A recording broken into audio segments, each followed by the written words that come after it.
All right, the FedEx guy just dropped off my KKE wheels. This is how they are packaged. This has the really stiff cardboard corners on it, which I like to see that. That's really great for packaging to make sure things don't get damaged. I like that they strapped it in 4 places. Looks really good. Nothing's really damaged. There's a little hole in the box here, but other than that, I'm impressed with how they are packaged.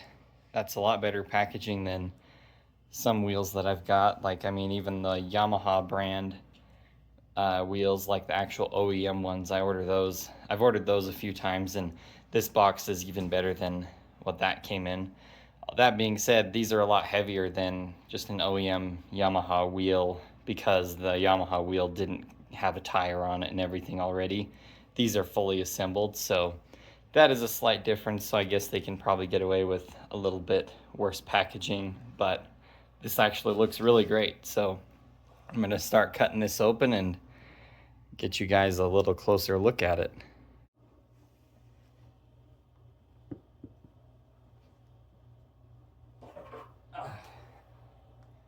All right, I'm assuming that since this top part is taped down, that this is the side that I need to remove first.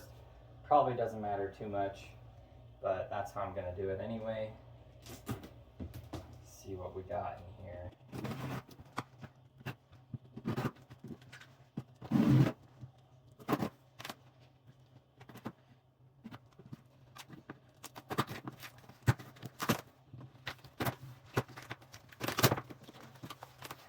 Hey, get out there.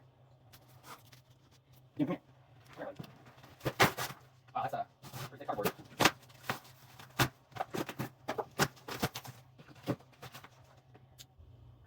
All right.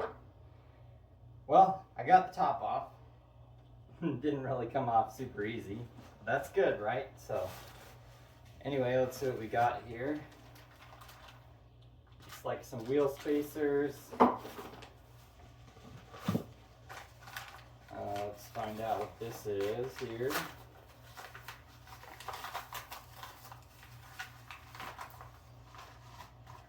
That looks like the brake rotor. The front brake caliper adapter there. Nice anodized blue. That looks pretty great. And then we've got more wheel spacers. They must just send you everything you need for any size.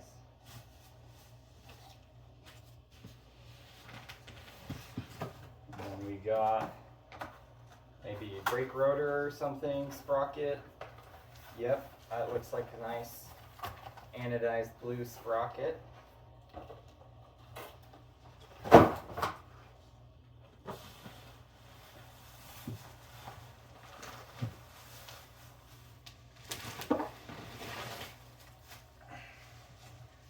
here we go. There's the first wheel right there.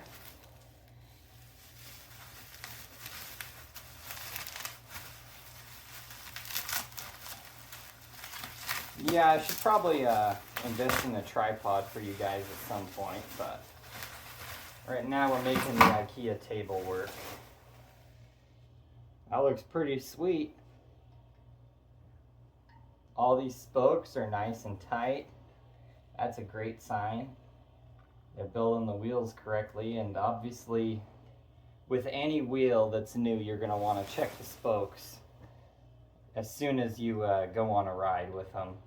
Right when you get back, pretty much. Even the break-in manual for a brand new dirt bike always says to check your spokes after the first ride. So that's the front. CST tires. I have used CST on like a few mopeds and stuff because they sell a lot of tires for like smaller, less known stuff. But I haven't tried any of their tires for, like a more of a street bike type thing, so it'll be interesting to see how well these hold up. But it looks like a pretty good tread pattern. We'll see how it does in the wet, but pretty impressive so far, honestly. These wheels seem like they're actually really good, high quality machine, and I like that blue hub. That blue hub looks awesome. And I also like they covered this up to keep dust out and that sort of thing.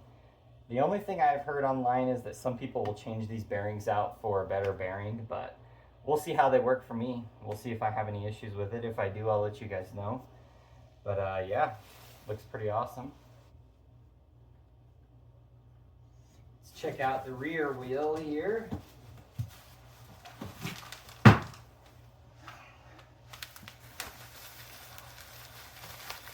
Now I was under the impression that these were going to come with the sprocket and brake rotor pre-installed, but they didn't. That's not a big deal though. I mean, all you have to do is basically bolt them on, put a little Loctite on it, but I mean in the pictures it showed they were already on there, so I was just a little bit surprised to see that, but no big deal. I don't know if, oh yep, the rest of the hardware is in there, so that's good. It'll take me no time at all to do that, but this is the rear wheel. That is a wide tire, guys. Hopefully we don't get any chain rub. I'm sure that they've already accounted for that, but nice, kind of a medium compound tire almost. It does look like these need to be aired up, obviously. They are not aired up hardly at all, it seems like, but looks great. I mean, no scratches, no nicks on the wheel itself from mounting these tires, so whatever they're doing to mount these, they're being really careful with it, so that's awesome. I know a lot of even motorcycle shops screw that up, so that's pretty impressive. But once again, same packaging as the other one. Everything's still nice and clean and no damage at all. And here we've got the brake rotor, which this is all KKE branded stuff. I don't know who actually makes it or if they are doing all these in-house. I'm not sure if they outsource it or not, but I really like this packaging. I mean, I'm very impressed. This is on par with everything everyone else is doing. And then this must be the other one that we need here. Yep, this is the front oversized rotor that will go with that mount. I guess I can show you guys that. So this will adapt your caliper to be used with this big boy. But pretty impressive, honestly. All the machining is really awesome. I mean, it's just as good as most of the stuff that I see at work for fighter jets. So pretty cool, guys. I'm gonna get this all put together, and oh, one more thing I guess I can show you. Here's the hardware for the rotors and the rear sprocket and everything. And these are lock style nuts on here. I will probably still put some red Loctite on these, or blue if I can find any, but that's pretty awesome. Looking pretty good. All right, I'm getting these put together. This brake rotor does have a little, there's a little lip on the hub so that you can locate it. So basically you just set that on there and then locate the holes over it. And I'm just gonna put a little dab of Loctite on all of these and run them down. And then I will use my torque wrench. Torque spec is 12 foot-pounds from the Yamaha manual. These aren't Yamaha wheels, I know that, but should be close enough to the same spec. So that's what I'm gonna do. I'll get all these put in here and torqued and go from there.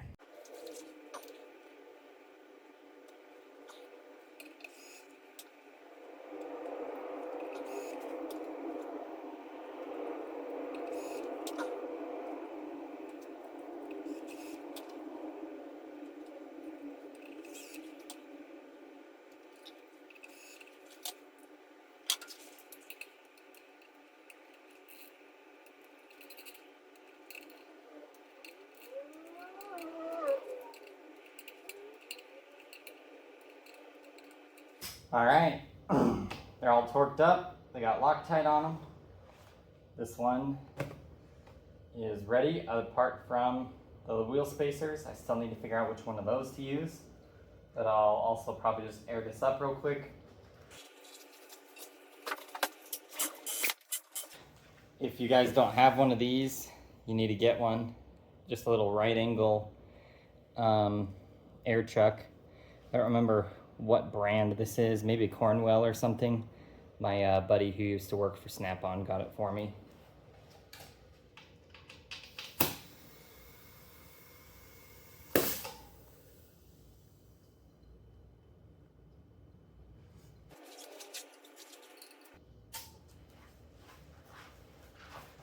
I'm probably just gonna put these at like 20 for now and see how I like that. I'm not familiar, honestly, with tire pressures for these. Maybe I'll do 25.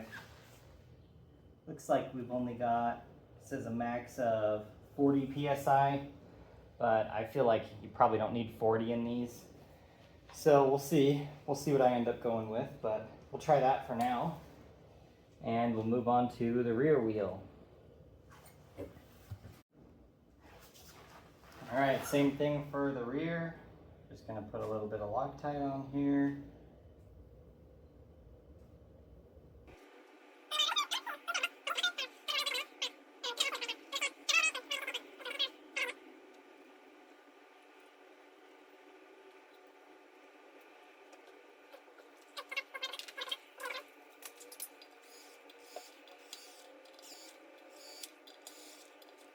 This is also not an impact, by the way. This is just like a screwdriver.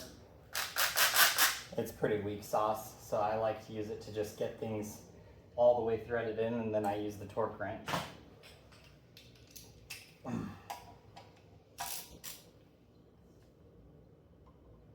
Torque spec for the back is the same as the torque spec for the front.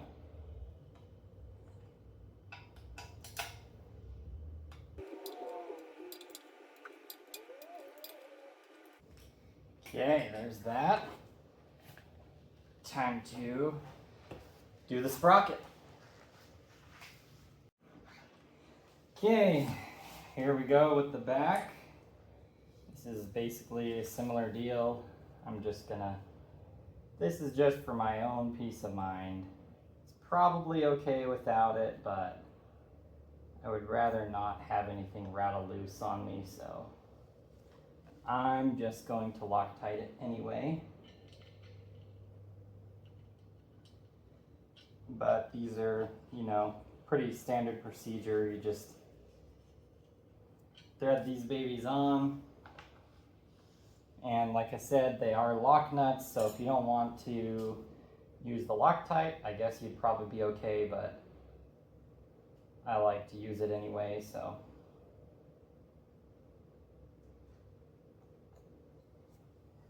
I mean, it doesn't take much extra time.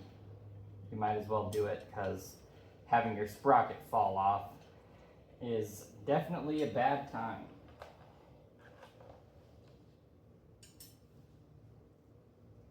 And for those of you wondering, this is a 44 tooth rear sprocket as well.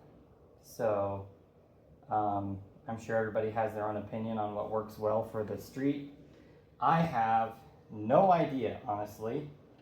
So I'm gonna try it out and I'll let you guys know if I end up going to like a 14 tooth in the front or if I just keep on using what I've got.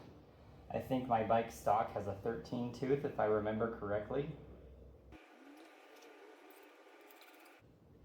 And these are kind of like a Torx bit style thing, so hopefully you have one of those lying around. I'll also be looking up the torque spec for this in a moment.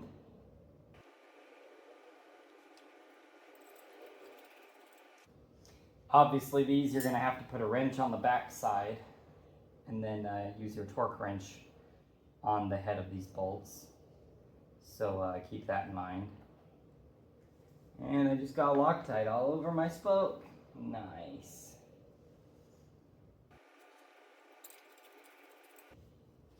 If anybody's wondering what the shop dog's name is, his name is Dune, like sand dunes, huh buddy? Yeah, he's a good boy.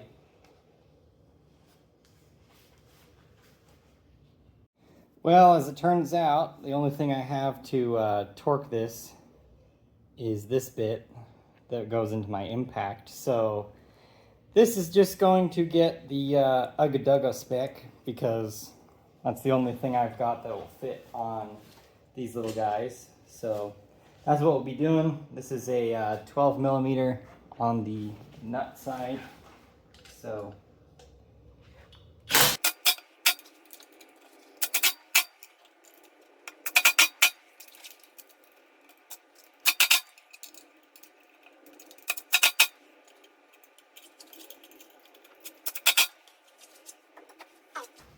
well, I think that thing was one size too small, because it was trying to spin a little bit in here, but got it torqued. It'll be fine, just like always. But let's air this guy back up to 25 psi as well. Like I said, I don't actually know what I'm gonna need, but that's what I'm gonna do for now.